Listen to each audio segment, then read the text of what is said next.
अस्सलाम वालेकुम बेटा, मैं हूं आपकी प्यारी सी केमिस्ट्री टीचर हफ्सा राना। और आज हम केमिस्ट्री का द मोस्ट इंपॉर्टेंट टॉपिक पढ़ने लगे हैं, वो है आयोनाइजेशन एनर्जी। ठीक है, इसको आयनाइजेशन एंथैल्पी या आयनाइजेशन पोटेंशियल का नाम भी देते हैं। ठीक है, इसका पहले हम लेंगे बेटा कॉन्सेप्ट, फिर हम डिस्कस करेंगे इसकी डेफिनेशन, डिस्कस करेंगे फैक्टर्स, डिस्कस करेंगे, फिर हम इसकी पीरियोडिक ट्रेंड डिस्कस करेंगे, हम इसकी टाइप्स डिस्कस करेंगे, एप्लीकेशन डिस्कस करेंगे। तो आज का टॉपिक बहुत अच्छा टॉपिक होने वाला है। आपने कनेक्टेड रहना है, इसके नोट्स बनाने हैं, इसको अच्छे से समझना है, ऐसे पढ़ना है कि दोबारा आपको कभी पढ़ने की जरूरत ना पड़े। आपको पूछा जाए, आप फौरन से इसका आंसर करें कि आयोनाइजेशन एनर्जी होती क्या है। चलिए शुरू करते हैं। आयोनाइजेशन एनर्जी क्या होती है? मैंने एक एटम लिया, एटम फॉर एग्जांपल मैं ले रही हूं सोडियम। अब सोडियम का एटॉमिक नंबर होता है 11।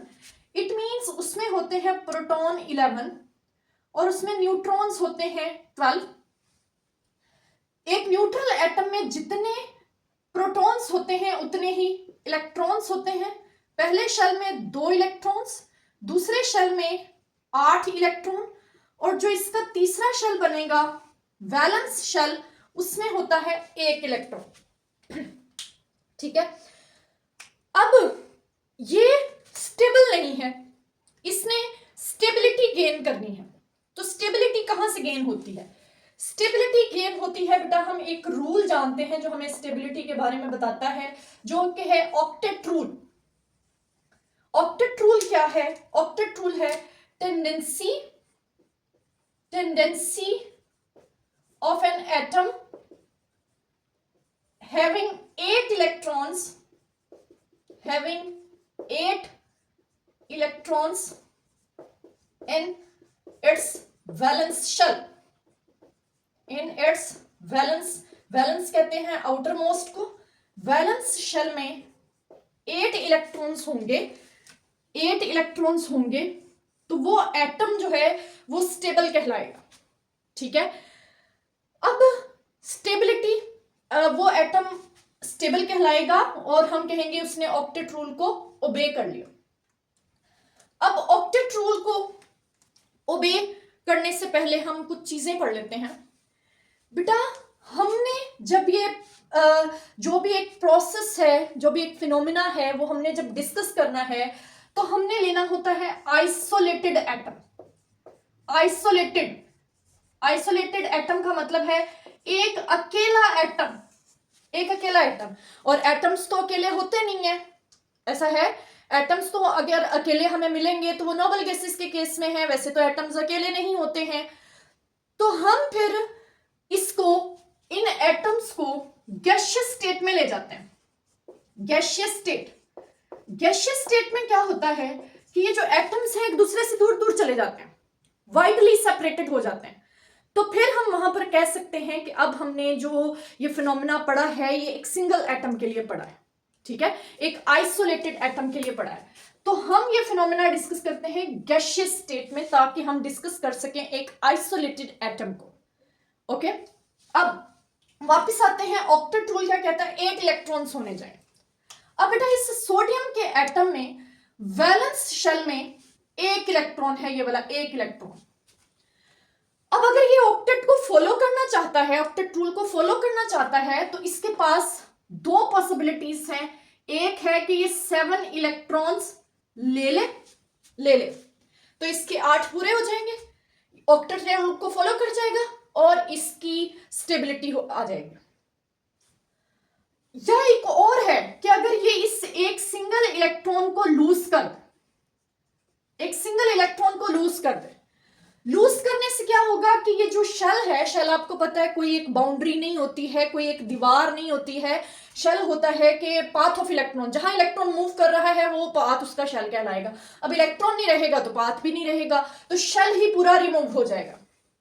तो इमेजिन करें जब ये शेल बाहर वाला रिमूव हो जाएगा तो इसका वैलेंस शेल बन जाएगा ये सेकेंड वाला शेल, और उसमें ऑलरेडी 8 इलेक्ट्रॉन्स हैं और ये एटम ऑक्टेट रूल को ओबे कर जाएगा। अब हमने देखना ये है कि 7 इलेक्ट्रॉन्स लेना इजी है या 1 इलेक्ट्रॉन देना इजी है।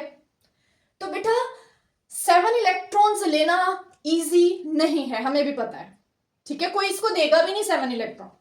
तो पॉसिबिलिटी क्या है? ये पॉसिबिलिटी नहीं है, पॉसिबिलिटी है कि ये 1 इलेक्ट्रॉन लूज कर दे। जब 1 इलेक्ट्रॉन लूज करेगा तो फिर इसका वैलेंस शेल अंदर वाला शेल बन जाएगा और ऑक्टेट्रूल फॉलो स्टेबिलिटी आ जाएगी। चले, ये तो था, हमने पहले भी डिस्कस किया हुआ है जब हमने पढ़ी थी आयंस, कैटायंस एंड एनायंस। इससे अगली बात अब हम डिस्कस करते हैं वो ये है बेटा, न्यूक्लियस पर होता है पॉजिटिव चार्ज, इलेक्ट्रॉन पर होता है नेगेटिव चार्ज। पॉजिटिव और नेगेटिव के दरमियान एक फोर्स ऑफ अट्रैक्शन होती है। न्यूक्लियस ने न्यूक्लियर चार्ज के जरिए इस इलेक्ट्रॉन को अपनी तरफ अट्रैक्ट किया होता है। अगर हम चाहते हैं कि ये वाली पॉसिबिलिटी खत्म होगी, अगर हम चाहते हैं कि ये इलेक्ट्रॉन निकल जाए तो हमें पहले इस अट्रैक्शन को ब्रेक करना होगा, ठीक है, इस अट्रैक्शन को तोड़ना होगा। और इस अट्रैक्शन को तोड़ने के लिए बेटा अमाउंट ऑफ एनर्जी रिक्वायर्ड होगी, एनर्जी हमें देनी पड़ेगी, क्योंकि अट्रैक्शंस को तोड़ने के लिए, मींस बॉन्ड्स को तोड़ने के लिए आपने पढ़ा हुआ है एनर्जी रिक्वायर्ड होती है। आप खुद भी कह सकते हैं कि ये अट्रैक्शन स्ट्रॉन्ग अट्रैक्शन है, इसको अगर मैं तोड़ना चाहती हूं तो मुझे जोर लगाना पड़ेगा, मुझे एनर्जी देनी पड़ेगी, एनर्जी इस प्रोसेस में रिक्वायर्ड होगी, ठीक है। ये जो एनर्जी हम इस इलेक्ट्रॉन को लूज करवाने के लिए दे रहे हैं, इस एनर्जी को आयोनाइजेशन एनर्जी का नाम देते हैं, ठीक है, आयोनाइजेशन एनर्जी। अब इस एनर्जी के बाद, इस एनर्जी को देने के बाद ये इलेक्ट्रॉन रिमूव हो गया, ठीक है, ये शेल रिमूव हो जाएगा। अब अगली बात समझनी आपने, ठीक है, शेल रिमूव हो जाएगा, ये शेल रिमूव, ये अट्रैक्शन ब्रेक, ठीक है। अब ये सोडियम से क्या बन जाएगा? पढ़ के आए हुए हैं, ये सोडियम प्लस आयन बन जाएगा, क्योंकि इसका 1 इलेक्ट्रॉन लूज हो चुका है। सोडियम के ऊपर प्लस चार्ज क्यों आया? उसकी रीजन है कि इसकी proton two electron ratio disturb हो जाती है। यहां इसके जितने प्रोटॉन उतने इलेक्ट्रॉन, तो इस पर न्यूट्रल चार्ज, कोई चार्ज नहीं। अब यहां पर इसके प्रोटॉन्स ज्यादा हो जाते हैं, इलेक्ट्रॉन्स रह जाते हैं 10। तो proton two electron ratio disturb, वो जो एक्स्ट्रा एक पॉजिटिव चार्ज है वो हम इसके ऊपर शो करते हैं।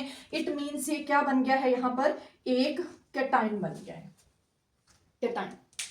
और इस प्रोसेस में हमें, इस काम में हमें एनर्जी रिक्वायर्ड थी, और वो एनर्जी कितनी रिक्वायर्ड थी? वो थी प्लस में। प्लस का मतलब होता है हमें रिक्वायर्ड थी, देनी पड़ी थी, किलो जूल पर मोल, 496 किलो जूल पर मोल।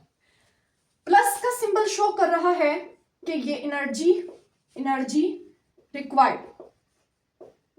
और जिस प्रोसेस में एनर्जी रिक्वायर्ड होती है उसे हम कहते हैं एंडोथर्मिक प्रोसेस, एंडोथर्मिक प्रोसेस ये हम कहते हैं, ठीक है। तो ये था, हमने पढ़ा आयोनाइजेशन एनर्जी का कॉन्सेप्ट।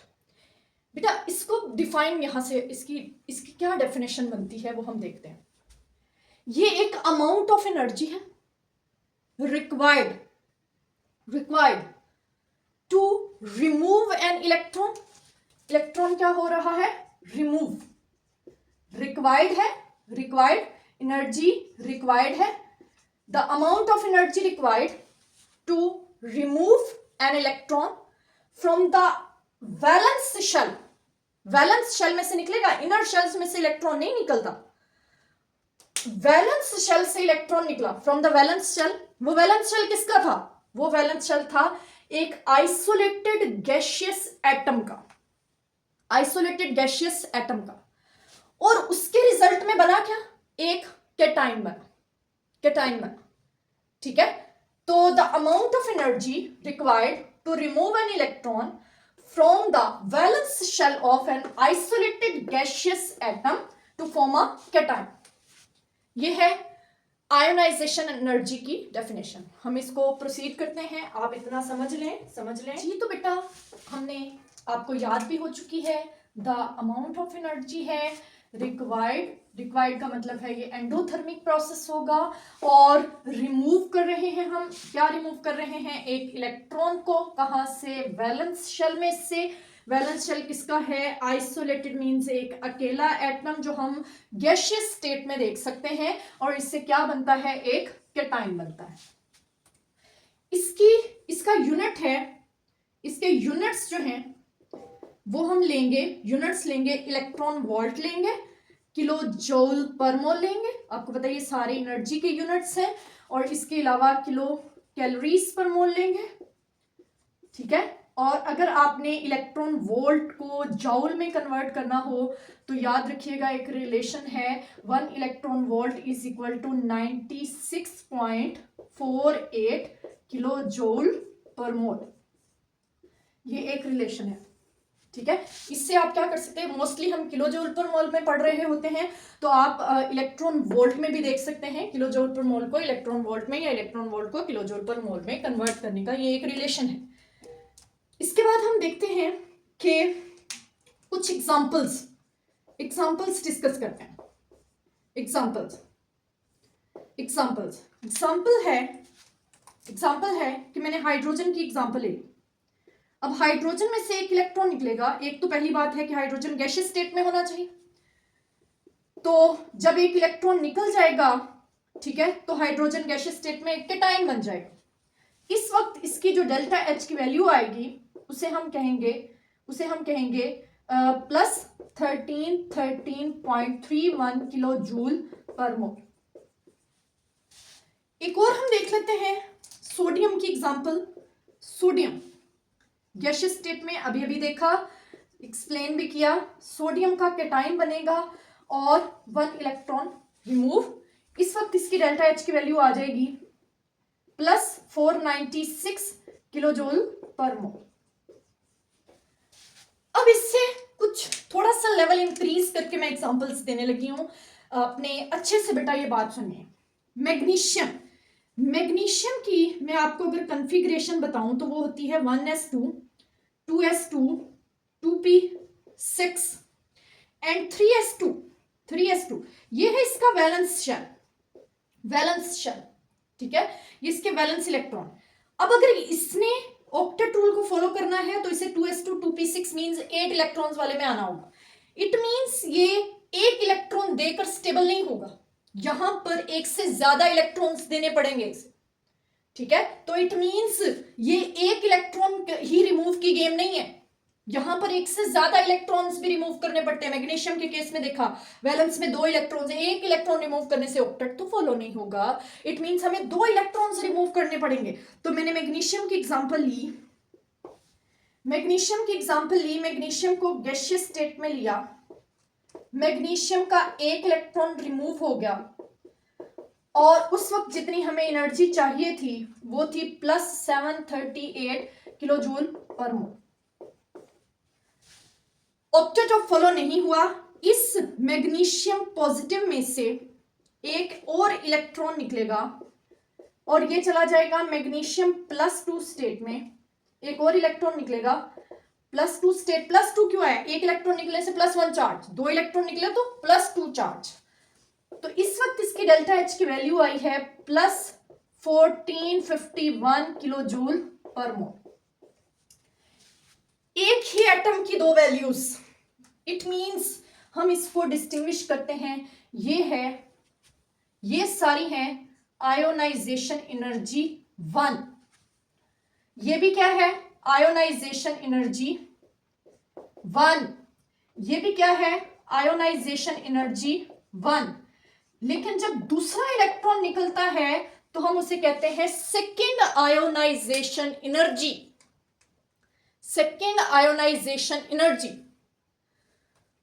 तो फर्स्ट इलेक्ट्रॉन को रिमूव करना, पहला इलेक्ट्रॉन रिमूव होगा, फर्स्ट इलेक्ट्रॉन जब रिमूव होगा तो हम कहेंगे फर्स्ट इलेक्ट्रॉन रिमूव, तो IE1, ठीक है।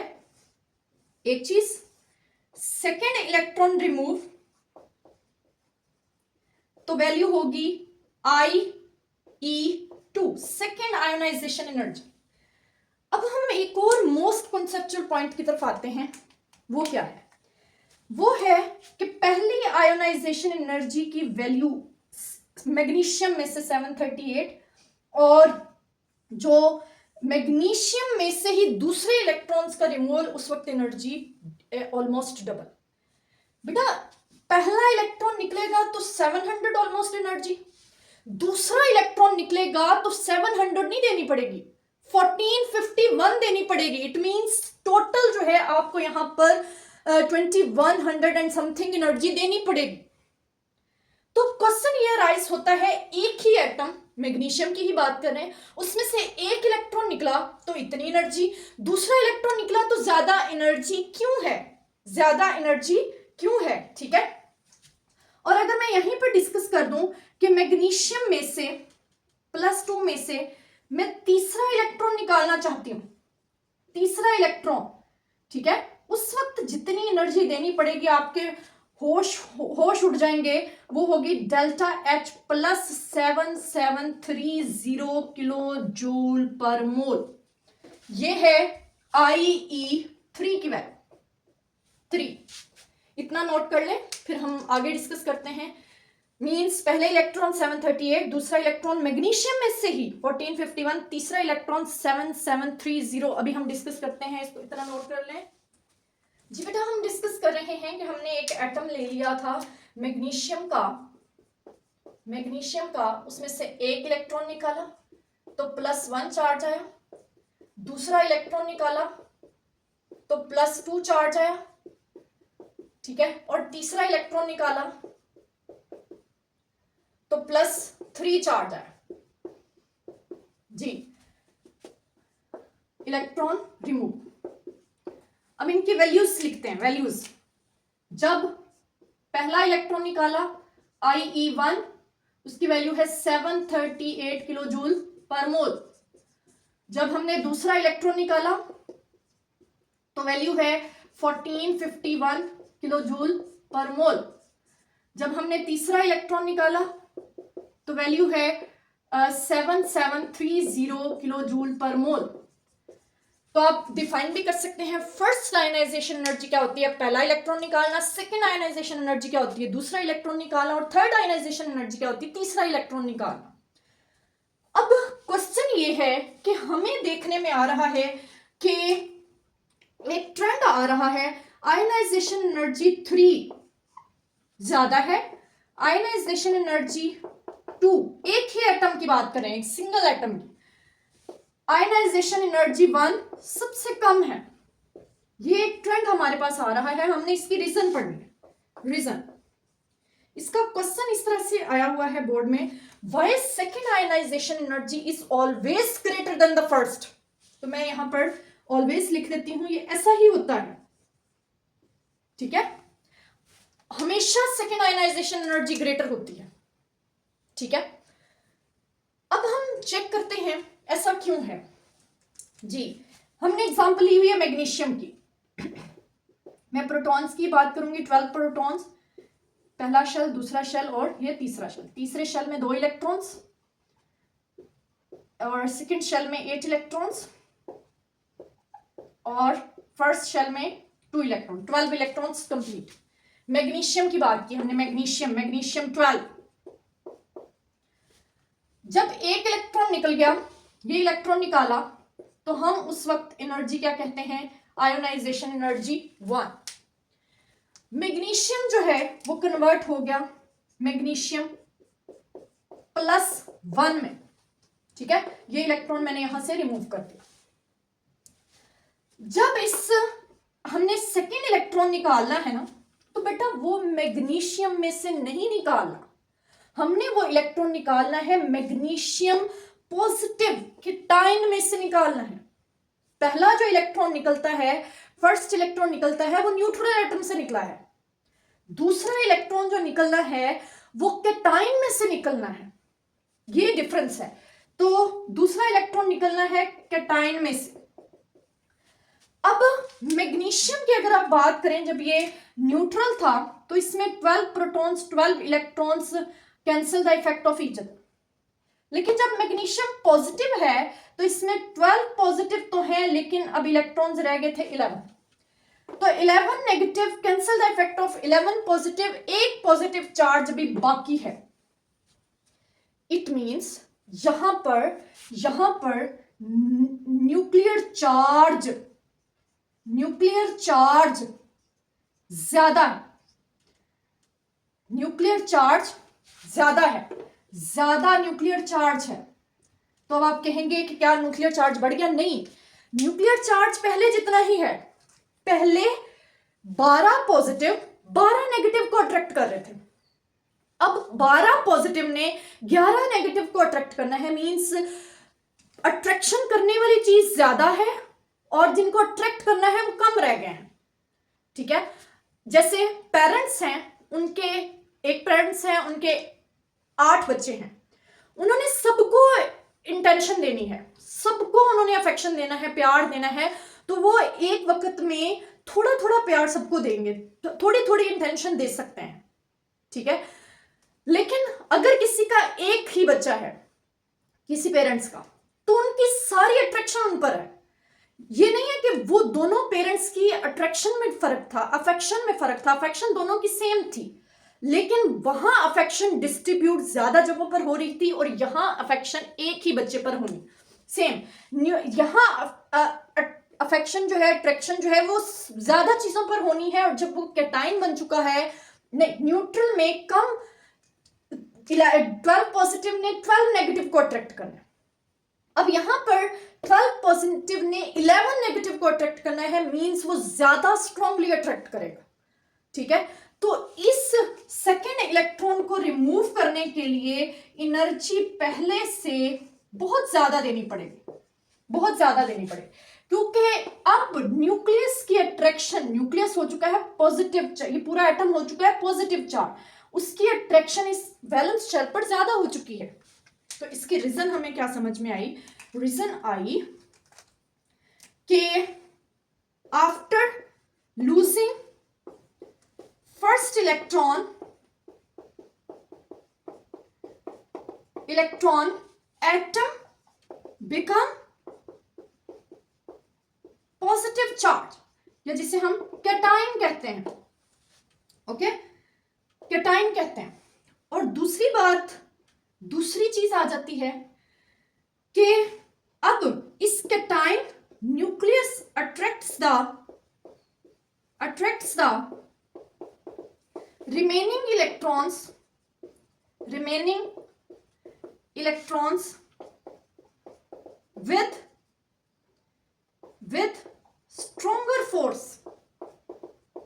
अब वो रिमेनिंग इलेक्ट्रॉन्स को स्ट्रॉन्गर फोर्स के साथ अट्रैक्ट करेगा। तो ये रीजन है कि आयोनाइजेशन एनर्जी ज्यादा हो जाती है। अब आपका क्वेश्चन है कि यहां पर तो चले डबल, और यहां पर तो मेनी टाइम्स हो गई है। ठीक है, ऑलमोस्ट 5 टाइम्स हो गई है या 6 टाइम्स हो गई है। ठीक है, ये इतनी ज्यादा क्यों है?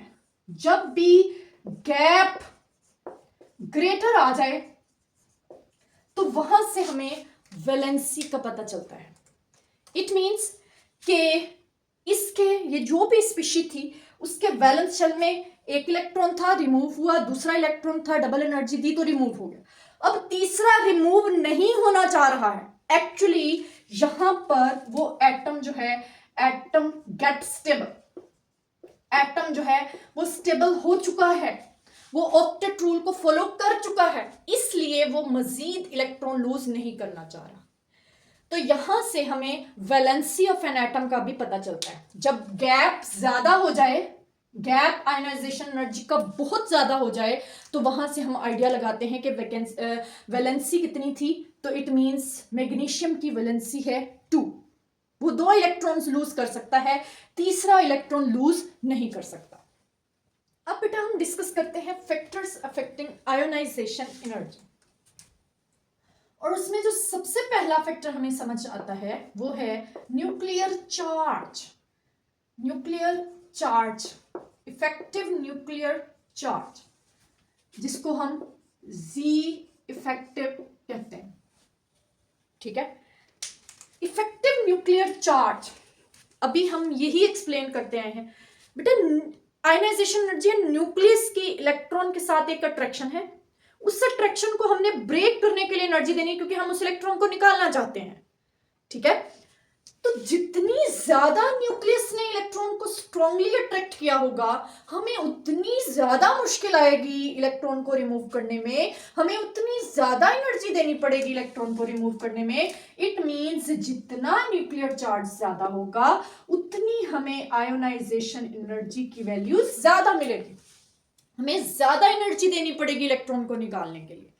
ठीक है, तो सेकंड है एटॉमिक साइज, या जिसे हम ज्यादातर पढ़ते हैं एटॉमिक रेडियस की फॉर्म में। एटॉमिक रेडियस मैं आपको ड्रॉ करके बताती हूं। ये कोई एक एटम, ये दूसरा, जी आपको यहीं से आइडिया हो जाएगा। ये इसका वैलेंस इलेक्ट्रॉन, ये इसका वैलेंस इलेक्ट्रॉन, ये इसका वैलेंस इलेक्ट्रॉन। जी फोर्स ऑफ अट्रैक्शन किसमें ज्यादा है बेटा? जिसका डिस्टेंस कम है उसमें फोर्स ऑफ अट्रैक्शन ज्यादा है, जिसका डिस्टेंस ज्यादा है उसमें फोर्स ऑफ अट्रैक्शन ऊपर वाले की निस्बत थोड़ी सी कम होगी, और जिसका डिस्टेंस और ज्यादा है उसकी अट्रैक्शन और ज्यादा होगी। ठीक है, इसको मैं एक एग्जांपल दिया करती हूं कि जो बच्चे अपनी फैमिली के साथ ज्यादा अट्रैक्टेड रहते हैं, उनके बीट्रे होने की, उनके बिगड़ने के चांसेस कम होते हैं। बिगड़ना क्या है? अपने एक सर्कल से बाहर निकल जाना। ठीक है, अपनी एक बाउंड्री से बाहर निकल जाना। वही बात मैं यहां पर करने लगी हूं। अब ये न्यूक्लियस के साथ स्ट्रांगली अट्रैक्ट है, तो इस इलेक्ट्रॉन को निकालने के लिए हमें बहुत ज्यादा एनर्जी देनी पड़ेगी। उसी मुकाबले में यहां पर एनर्जी कम देनी पड़ेगी, और उसके मुकाबले में यहां पर एनर्जी और कम देनी पड़ेगी। ठीक है, यहां पर क्यों कम देनी पड़ेगी? क्योंकि ये न्यूक्लियस से बहुत दूर है, फैमिली से दूर है, तो इसके बिगड़ने के, इसके रिमूव होने से, अपनी बाउंड्रीज क्रॉस करने के चांसेस इजी हैं, ज्यादा हैं। तो इसको हम थोड़ी सी एनर्जी देंगे, ये इलेक्ट्रॉन बाहर निकल जाएगा, क्योंकि इसके ऊपर अट्रैक्शन कम है। तो इट मींस एटॉमिक रेडियस का आयोनाइजेशन एनर्जी के साथ इनवर्स रिलेशन है। जितना साइज बड़ा होगा उतनी वैल्यू कम होगी, कम वैल्यू। जितना साइज छोटा होगा उतनी ज्यादा वैल्यू देनी पड़ेगी हमें। ठीक है, तो हम अगर एक ग्रुप में डिस्कस करें, ग्रुप में फर्स्ट ग्रुप, हाइड्रोजन की एनर्जी ज्यादा है, लिथियम की उससे कम, सोडियम की उससे कम, पोटाशियम, रुबिडियम एंड सबसे कम सीजियम। तो एक ग्रुप में टॉप टू बॉटम डिक्रीज होती है आयोनाइजेशन एनर्जी। ये भी हम अभी डिस्कस करेंगे, थोड़ी देर में इसको ही डिस्कस करेंगे। ओके, नेक्स्ट चलते हैं। थर्ड फैक्टर है जो इसी से रिलेटेड है, वो है शील्डिंग इफेक्ट या स्क्रीनिंग इफेक्ट। शील्डिंग इफेक्ट या स्क्रीनिंग इफेक्ट, गौर से सुनना है बेटा। शील्डिंग इफेक्ट होता क्या है पहले ये देखना है, हमें नहीं पता शील्डिंग इफेक्ट क्या होता है। जी ओके, आपको पता है कि ये इनर शेल्स में इनर इलेक्ट्रॉन्स होते हैं, और हमने आयोनाइजेशन एनर्जी में पढ़ना है कि रिमूव करना है वैलेंस शेल। बेटा जो न्यूक्लियस से ज्यादा करीब है उसके ऊपर अट्रैक्शन ज्यादा स्ट्रॉन्ग नहीं है, और जो न्यूक्लियस से थोड़ा दूर उसके ऊपर अट्रैक्शन वीक। तो जो न्यूक्लियस से और ज्यादा दूर उसके ऊपर अट्रैक्शन और वीक। इसका मतलब है ये जो बाहर वाले शेल पर वीक वीक अट्रैक्शन की वजह कौन है? अंदर वाले इलेक्ट्रॉन्स। उन्होंने शील्ड बना दी है, एक शील्ड बना दी है न्यूक्लियस के अराउंड, कि वो न्यूक्लियस की सारी जो अट्रैक्शन है उनको खुद ही लेंगे। उन्होंने सूरज के गिर्द एक शील्ड बना दी है कि सारी सूरज की धूप वो ही लेंगे, वो धूप को बाहर नहीं जाने दें। कोई बच्ची कुछ थोड़ी सी अट्रैक्शन को वो बाहर जाने देंगे। इट मींस वो अंदर वाले इलेक्ट्रॉन शील्ड कर रहे हैं कि वो न्यूक्लियस की अट्रैक्शन को बाहर तक ना जाने दें। इट मीन्स ये हुआ स्क्रीनिंग इफेक्ट, शील्डिंग इफेक्ट। इससे की वजह से क्या होता है, decrease in force of attraction on valence electron. किनकी वजह से, ड्यू टू इनर्शियल इलेक्ट्रॉन्स। मैं इसको लिख भी देती हूं, ये होता है decrease in force of attraction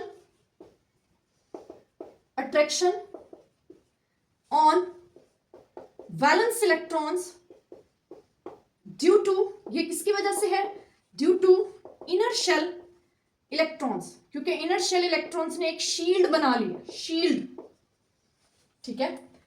अब जितनी ज्यादा वो शील्ड स्ट्रॉन्ग होगी, अट्रैक्शन तो बाहर उतनी वीक होगी। और फिर वही बात जो अभी हम डिस्कस करके गए, जिसके ऊपर जो अपने घर से स्ट्रांगली अट्रैक्ट नहीं होगा तो उसका निकलना इजी होगा, ठीक है। तो इट मींस यहां जितना ज्यादा शील्डिंग इफेक्ट होगा, इट मींस इलेक्ट्रॉन का निकलना इजी होगा, हमें एनर्जी कम देनी पड़ेगी। तो नेक्स्ट आ जाते हैं, वो है पेनिट्रेशन इफेक्ट।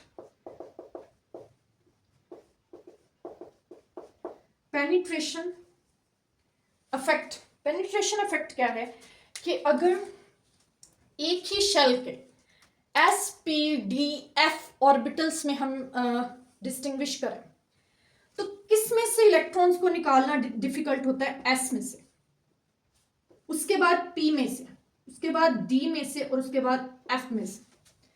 क्यों, जो एस है बेटा वो आपको पता है स्फेरिकल शेप होता है, पी जो है वो डंबल होता है, अवे चले जाते हैं इलेक्ट्रॉन्स, अवे जो न्यूक्लियर एक्सिस है उससे अवे चले जाते हैं, लूजली बाउंड होना शुरू हो जाते हैं। डी जो है वो सोसेज और एफ जो कॉम्प्लिकेटेड होता है, इलेक्ट्रॉन्स और ज्यादा लूजली अटैच्ड हो जाते हैं। तो इलेक्ट्रॉन्स का लूजली अटैच होना मींस एनर्जी कम देनी पड़ेगी। तो सबसे ज्यादा स्ट्रांगली अटैच कहां पर है, जब वो सिमेट्रिकल है, स्फेरिकल है, मींस एस है। लेकिन पेनिट्रेशन इफेक्ट सिर्फ तब बेटा हम देखेंगे जब हम डिस्कस करेंगे कि 2s में से इलेक्ट्रॉन निकालना इजी है या 2p में से, तब हम पेनिट्रेशन इफेक्ट डिस्कस करेंगे। तब हम कहेंगे 2s में से ज्यादा है, 2p में से कम। हम अगर डिस्कस करते हैं 3s और 3p में से, 3s 2p में से, तो यहां पर ये हम पेनिट्रेशन इफेक्ट को नहीं लगाएंगे, not applicable. Penetration effect applicable है सेम शेल की बात करेंगे, ठीक है। इसके अलावा फिफ्थ वन आ जाता है जिसको एबनॉर्मेलिटीज में हम डिस्कस करेंगे, स्टेबल कन्फिग्रेशन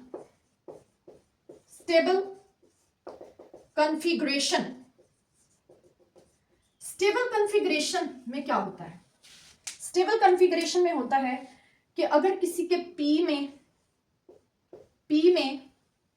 एम्प्टी है, नहीं हम एम्प्टी वाला केस नहीं डिस्कस करते, हम उसके पी को फिल्ड डिस्कस करते हैं। ये हो गया फिल्ड, कंप्लीटली फिल्ड। फिर एक केस हम डिस्कस कर लेते हैं जिसमें हाफ फिल्ड, 6 आ सकते थे उनका हाफ फिल्ड। और एक केस हम डिस्कस कर लेते हैं जिसमें 6 की बजाय 2 हो जाते हैं या 4 हो जाते हैं या 5 हो जाते हैं, इसको कहते हैं पार्शली फिल्ड। तो स्टेबल कॉन्फ़िगरेशन ये कहती है ये जो फिल्ड है ये ज्यादा स्टेबल होता है then half filled, then partially सबसे कम स्टेबल होता है। और जो चीज जितनी ज्यादा स्टेबल होती है, stability is directly proportional to ionization energy, उतनी ज्यादा आयोनाइजेशन एनर्जी होती है। मींस फील्ड में से इलेक्ट्रॉन निकालने के लिए ज्यादा एनर्जी देनी पड़ेगी, हाफ फील्ड में से निकालने के लिए भी देनी पड़ेगी लेकिन फील्ड के मुकाबले में थोड़ी कम। लेकिन अगर हम पार्शली और हाफ फील्ड को डिस्कस करें तो हाफ फील्ड में ज्यादा एनर्जी देनी पड़ेगी क्योंकि वो ज्यादा स्टेबल है, और पार्शली में कम एनर्जी देनी पड़ेगी, ठीक है। तो ये 2 पॉइंट्स हम एबनॉर्मेलिटीज में डिस्कस करेंगे, नोट कर लें इसको।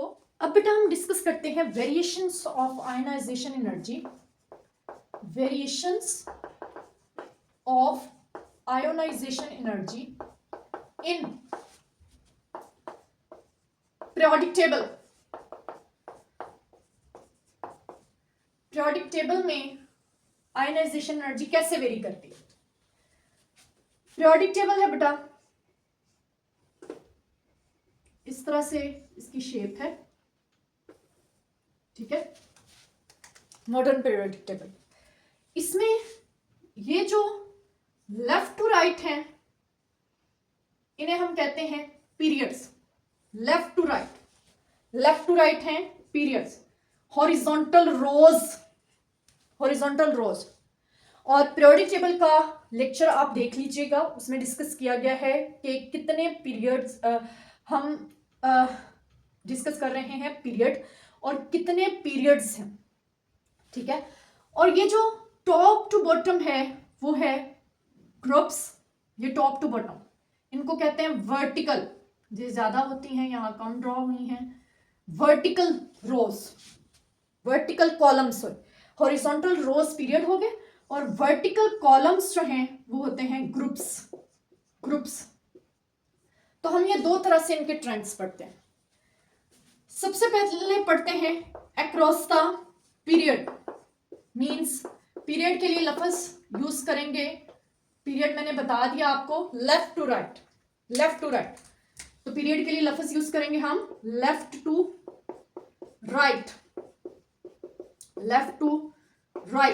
ठीक है। लेफ्ट टू राइट क्या होता है कि left to right atomic number बढ़ता है। मैं सारे पॉइंट्स लिखती हूं। एटॉमिक नंबर इंक्रीजेस, ठीक है।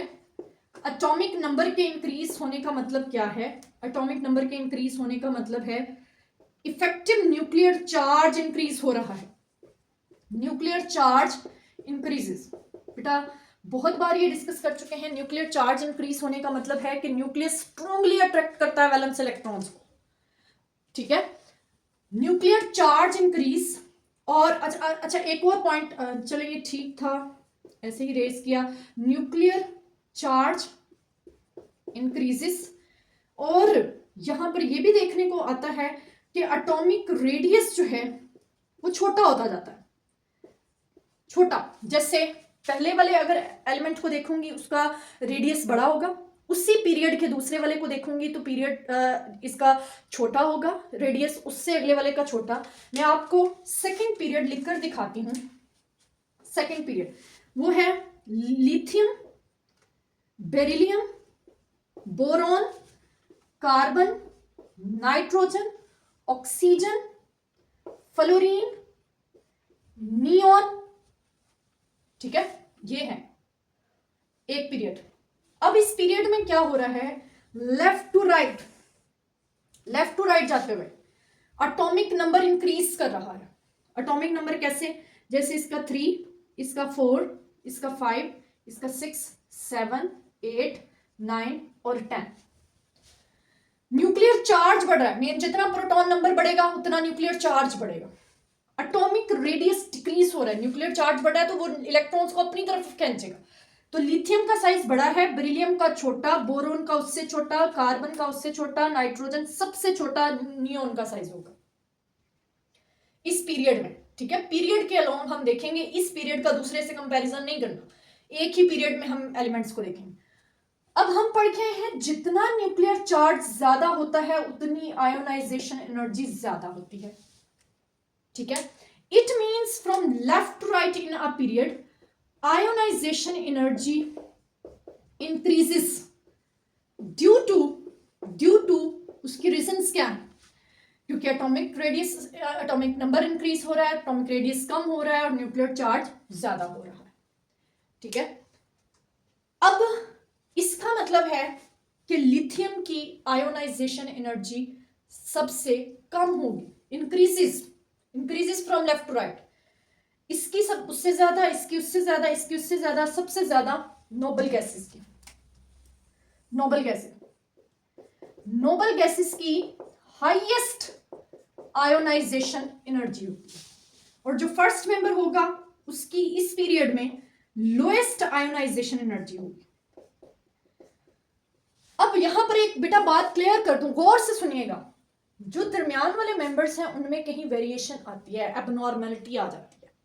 आप इसको ऐसे पढ़ रहे हैं कि जैसे ये ऐसे होगा, ऐसे होगा, ऐसे होगा, ऐसे होगा, ऐसे और ऐसे, और ऐसे, ये ऐसे नहीं होता। यहां पर एक जगह पे आपको एबनॉर्मेलिटी देखने को मिलेगी, ये चेंज हो जाएगा, ठीक है, और एक आपको यहां पर एबनॉर्मेलिटी देखने को मिलेगी, ये भी चेंज हो जाएगा। इसको हम डिस्कस करेंगे लेटर, ठीक है, लेटर डिस्कस करते हैं, या इसको यहीं पर डिस्कस कर लेते हैं। इसकी रीजन, बेरिलियम की अगर मैं कॉन्फ़िगरेशन लिखूं 1s2 2s2, इसके वैलेंस शेल में है 2 इलेक्ट्रॉन। बोरोन की लिखूं 1s2 2s2 2p1, इसके यहां से इलेक्ट्रॉन निकलेगा और इसका यहां से निकलेगा। अभी अभी हम पेनिट्रेशन इफेक्ट पढ़कर आए हैं कि एस में से इलेक्ट्रॉन निकालना ज्यादा एनर्जी होगी then P and then D, penetration effect. It means S में से इलेक्ट्रॉन निकालने में हमें ज्यादा एनर्जी देनी पड़ेगी, तो ये ट्रेंड यहां पर चेंज हो जाएगा। तो बेरिलियम की एनर्जी ज्यादा होगी, मोर, और बोरोन की लेस होगी। इसी तरह आप आ जाते हैं नाइट्रोजन और ऑक्सीजन। इसमें क्या प्रॉब्लम है? नाइट्रोजन में वैलेंस कॉन्फ़िगरेशन है 2s2 एंड 2p3, p में 2p में 3, और ऑक्सीजन में है 2s में 2 और p में 4, ठीक है। अब इसमें ये जो नाइट्रोजन का p 2p है, ये हाफ फिल्ड है, हाफ फिल्ड, और जो ऑक्सीजन का 2p है वो पार्शली फिल्ड, पार्शली फिल्ड है, पार्शली फिल्ड, पार्शली फिल्ड। और अभी हम डिस्कस करके आए हैं कि half filled configuration more stable होती है, ज्यादा स्टेबल है, मोर स्टेबल, मोर स्टेबल, जिसकी वजह से इसे एनर्जी भी ज्यादा देनी पड़ेगी। तो ये रीजन है कि यहां पर ट्रेंड जो है वो थोड़ा चेंज हो जाता है, ठीक है। इसको नोट कर लें बेटा, नोट कर लें अक्रॉस द पीरियड। अब बेटा हम देखते हैं आयोनाइजेशन एनर्जी के वेरिएशन पीरियोडिक टेबल में along the group, along the group. Group क्या होता है? ग्रुप हम डिस्कस करके आए हैं, वर्टिकल कॉलम्स होते हैं from top to bottom, top to bottom होता है ग्रुप, ठीक है, टॉप टू बॉटम ग्रुप। अब टॉप टू बॉटम क्या होता है, मैंने पहले भी आपको ड्रॉ करके बताया है। पहला शेल, 2 शेल, 3 शेल, इस तरह शेल्स बढ़ते हैं, ठीक है। तो नंबर ऑफ शेल्स इंक्रीज करते हैं। सबसे पहले हम कह देते हैं एटॉमिक साइज बढ़ता है, एटॉमिक रेडियस इंक्रीज करता है, ठीक है, इंक्रीज करता है। दूसरा, अभी मैंने बोला नंबर ऑफ शेल्स बढ़ते हैं, आपने देखा नंबर ऑफ शेल्स इंक्रीज करते हैं पीरियड ग्रुप में, इंक्रीज करते हैं, ठीक है। नंबर ऑफ शेल्स बढ़ते हैं तो शील्डिंग इफेक्ट, शील्डिंग इफेक्ट फिर से इनर शेल की वजह से जो बाहर अट्रैक्शन कम हो जाती है, तो इनर इलेक्ट्रॉन्स कम, इनर इलेक्ट्रॉन ज्यादा, इनर इलेक्ट्रॉन और ज्यादा, मींस शील्डिंग इफेक्ट बढ़ता है, shielding effect increases, shielding effect increase करता है। इन पॉइंट्स की वजह से force of attraction, force of attraction on valence electrons, valence of nucleus, nucleus on valence electrons कम हो जाती है। आपने देख लिया ये, वैलेंस इलेक्ट्रॉन्स पर अट्रैक्शन कम हो जाती है, वैलेंस इलेक्ट्रॉन पर अट्रैक्शन ज्यादा, वैलेंस इलेक्ट्रॉन पर अट्रैक्शन कम, वैलेंस इलेक्ट्रॉन पर अट्रैक्शन और कम। इट मींस हमें एनर्जी कम देनी पड़ेगी, अट्रैक्शन कम तो एनर्जी कम देनी पड़ेगी। It means top to bottom अगर देखें तो आयोनाइजेशन एनर्जी की value, ionization energy value decreases from top to bottom due to किस वजह से? ये रीजंस आपके सामने हैं, atomic radius increase, number of shells increase, shielding effect increase, attraction कम, ठीक है। इट मींस मैंने एक पहला पीरियड लिखा, first A group, hydrogen, lithium, sodium, potassium, rubidium, caesium. तो इसमें मैंने देखा सबसे ज्यादा एनर्जी है हाइड्रोजन की, हाईएस्ट, और सबसे लोएस्ट है नीचे वाली की, लोएस्ट। ओके, तो ये था अलोंग द ग्रुप। इसको आप नोट कर लें, इसको आपने अच्छे से समझ। जी बेटा, अब डिस्कस करते हैं एबनॉर्मैलिटीज। और एबनॉर्मैलिटीज में ऑलरेडी डिस्कस कर चुकी हूं। एबनॉर्मैलिटीज मैंने डिस्कस की हैं कहां पर, आपको याद करवा देती हूं। मैंने डिस्कस की है, मैंने कहा कि बेरिलियम में से बेरिलियम की ज्यादा हो जाएगी, बोरॉन की कम, हालांकि उलट होना चाहिए था। इसी तरह नाइट्रोजन की ज्यादा है, ऑक्सीजन की कम, हालांकि उलट होना चाहिए था। तो एक्चुअली ये एबनॉर्मैलिटी है सेकेंड ए और थर्ड ए के मेंबर्स में, ग्रुप्स के नाम है, ठीक है। और ये एबनॉर्मैलिटी है 5A और 6A के मेंबर्स के दरमियान। हम ज्यादा इन्हीं को देखते हैं, तो ये मैंने आपको डिस्कस कर दी है। अब चलते हैं हम एप्लीकेशंस की तरफ। Applications of ionization energy. Ionization energy को हमने इतनी ज्यादा इंपॉर्टेंस से क्यों पढ़ा? उसकी पहली वजह है ये इंडेक्स टू मेटेलिक करेक्टर है।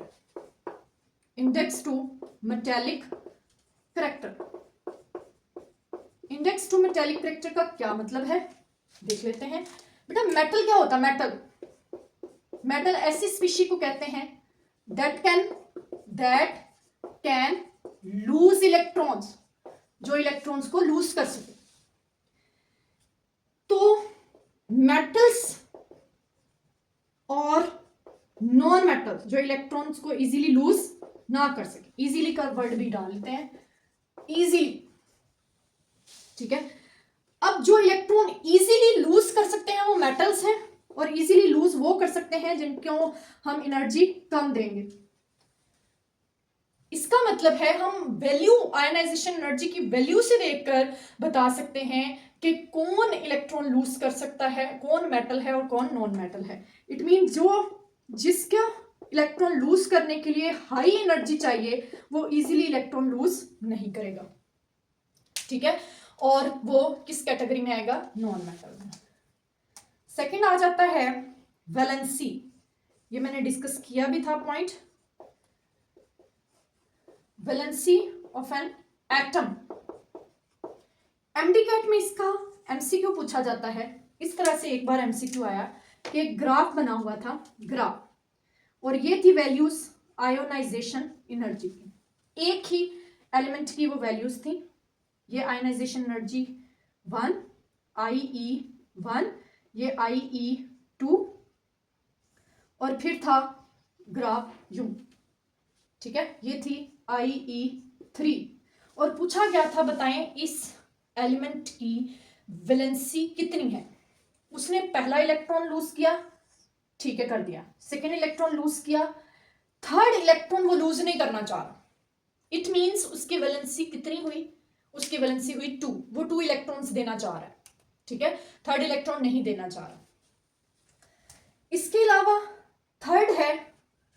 थर्ड इसकी आ जाती है एप्लीकेशन रिएक्टिविटी। रिएक्टिविटी हम देखते हैं, रिएक्टिविटी का आयोनाइजेशन एनर्जी से इनवर्स रिलेशन है। जितनी किसी की, ये हम मोस्टली डिस्कस करते हैं मेटल्स के केस में, जितना कोई इजीली इलेक्ट्रॉन देगा इट मींस उसकी एनर्जी कम होगी और वो मेटल ज्यादा रिएक्टिव होगा, ज्यादा रिएक्शन देगा। जैसे हम देखते हैं lithium, sodium, potassium, rubidium, caesium की आयनाइजेशन एनर्जी बहुत कम है, इसलिए वो सबसे ज्यादा रिएक्टिव है, ठीक है। लिथियम की आयनाइजेशन एनर्जी बहुत ज्यादा है, इसलिए वो अपने ग्रुप में वो कम रिएक्टिव है। तो हमें यहां से रिएक्टिविटी का भी पता चलता है। ये था बेटा ऑल अबाउट आयनाइजेशन एनर्जी, बहुत ज़्यादा एक्सप्लेनेशन दी गई है। इसको आप पॉज करके बार बार देखिएगा, इसके नोट्स बनाइएगा, आपके लिए ये बहुत मोर देन इनफ होंगे। अपना ख्याल रखिएगा, मेहनत करिएगा। अल्लाह हाफिज़।